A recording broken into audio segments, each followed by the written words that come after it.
나는 얼마나 쓸모있는 존재인가? 거액 복권에 당첨되거나 카지노 등에서 큰 돈을 딴 사람들 중에 우울증에 걸린 사람이 많다는 연구 결과가 있다. 돈이 많이 생겼다는 사실은 물론 기분 좋은 일이지만 그 행복감이 지속적인 자존감으로 이어지지는 않는다. 오히려 예기치 않은 큰 돈이 생긴 사람 중에 자존감이 떨어져 있는 사람들이 많다. 왜 그럴까? 자신의 존재감을 평가하는 기준 중에 나는 사회적으로 얼마나 쓸모있는 사람인가가 포함되기 때문이다. 자존감을 얻기 위해서는 자신이 사회에 필요한 존재라는 믿음이 있어야 한다. 가정이라는 작은 사회, 국가라는 사회, 나아가 세계라는 사회에서 말이다.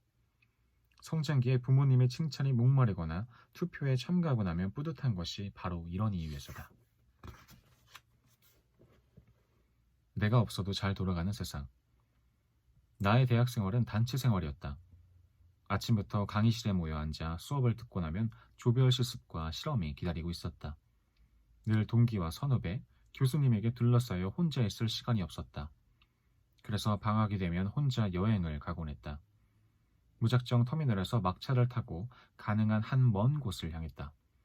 한숨 자고 일어나면 울산이나 포항, 진주 같은 지방에서 아침을 맞았다. 그렇게 한 도시를 떠돌다가 정해진 목적지도 없이 또 다른 도시로 이동하는 여행이었다. 맛집이나 특별한 장소를 찾는 것도 아니었다. 그저 좀 혼자 있고 싶었다. 지방에 사는 친구를 잠깐 만나고 친척 집에 들러 용돈을 받는 것 외엔 대부분의 시간을 혼자 보냈다. 낯선 도시를 돌아다니는 일은 자유로웠다.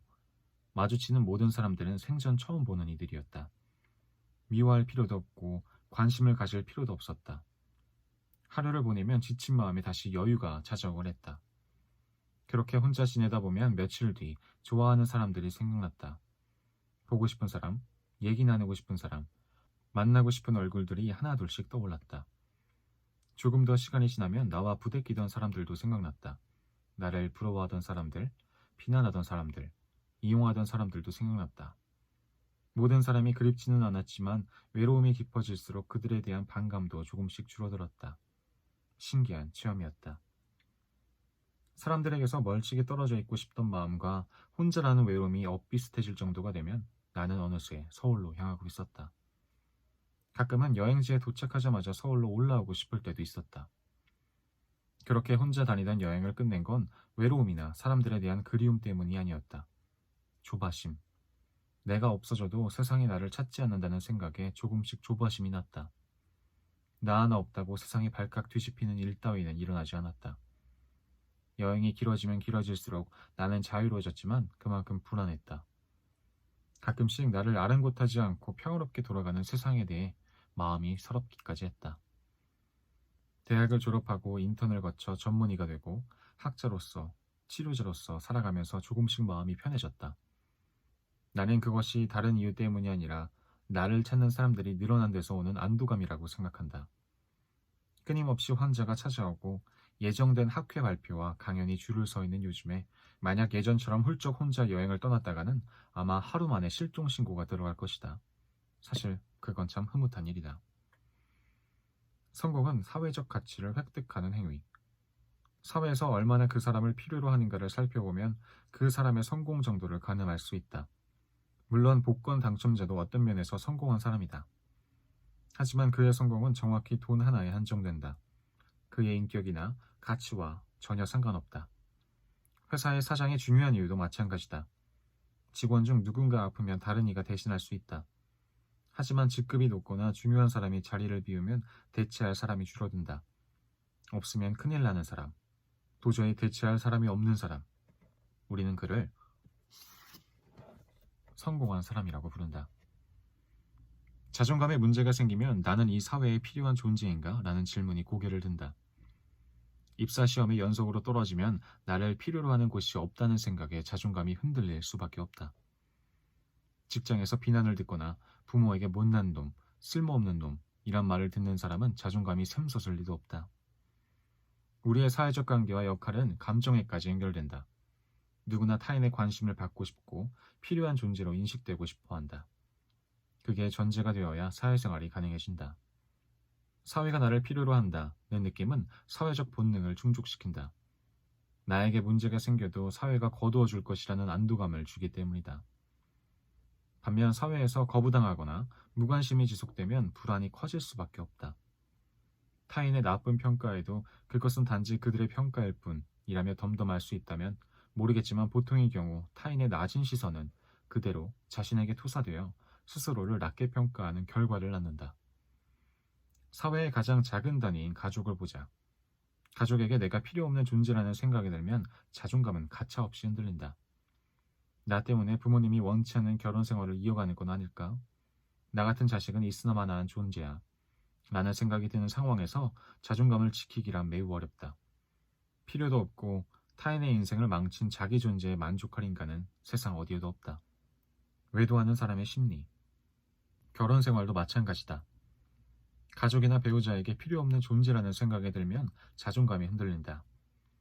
직장 생활을 오래 하면 회사에서 살아남는 법이나 인간관계에서 오는 갈증을 푸는 요령에는 웬만큼 숙련이 된다.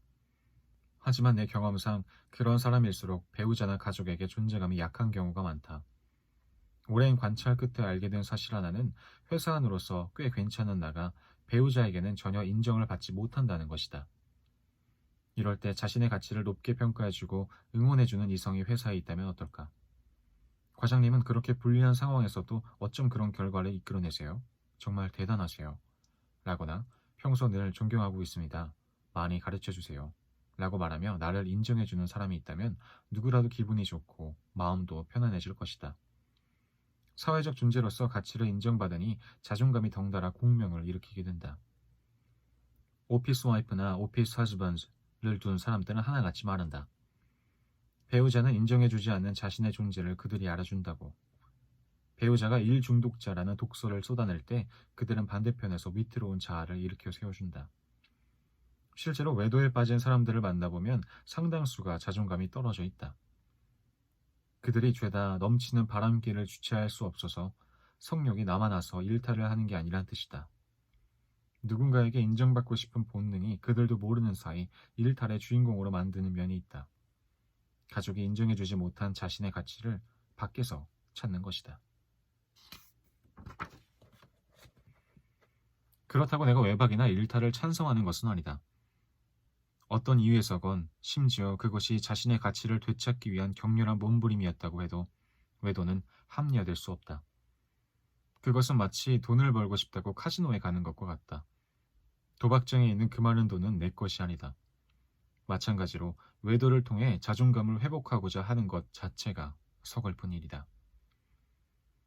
내 정체성은 하나가 아니다. 자신의 사회적 가치를 잘 인식하고 있는 사람들은 자기 정체성을 어느 한 가지에서만 찾지 않는다. 우리는 모두 누군가의 자식이지만 부모만을 위해 살지 않는다. 회사원이지만 직장을 위해 태어난 것도 아니다. 누군가의 자식이자 배우자고 부모이며 직장인이고 지역사회의 일원이자 동호회 회원이며 친구이자 아파트 주민이고 대한민국 국민이기도 하다. 이 많은 역할 정체성 중에 어떤 곳에서는 자존감이 낮고 어떤 것에서는 자존감이 높을 수 있다. 자녀에게는 무뚝뚝한 아빠지만 아내에게는 더할 나위 없는 남편일 수도 있고 회사에서는 평범한 대리이지만 동호회에서는 최고의 리더일 수도 있다. 어차피 모든 역할에서 모두를 만족시킬 수는 없다는 이야기다. 그러니 어떤 한 가지 정체성에서 조금 떨어진다고 해서 자신을 무가치한 사람으로 몰아붙여서는 안 된다. 직장인인 내가 인정받지 못했다고 해서 나 전체를 외도해서는 안 된다. 며느리로서 내가 인정받지 못했다고 해서 직장인으로서의 나까지 평가절하해서는 안 된다. 어느 한두 개에서 소홀하다 해도 연인으로서, 친구로서, 부모로서, 자원봉사자로서, 종교인으로서, 시민으로서의 존재는 남아있다. 한 곳에서 존재감을 확인받지 못했다고 해서 인생 전체의 문제로 확대할 필요가 없다는 이야기다. 자존감 형상을 위해 오늘 할 일. 나의 다양한 정체성과 역할 생각하기. 우리 대다수는 태어나자마자 가족의 일원이 된다. 성장과 함께 영역도 확대된다. 학교의 일원, 직장의 일원이 된다. 지금 자신이 속한 범위를 살펴보고 그 안에서 가치 있는 사람이 되려면 어떻게 해야 하는지 생각해보자. 오늘은 여기까지 읽겠습니다. 오늘도 수고하셨습니다. 감사합니다. 안녕히 주무세요. 잘 자요.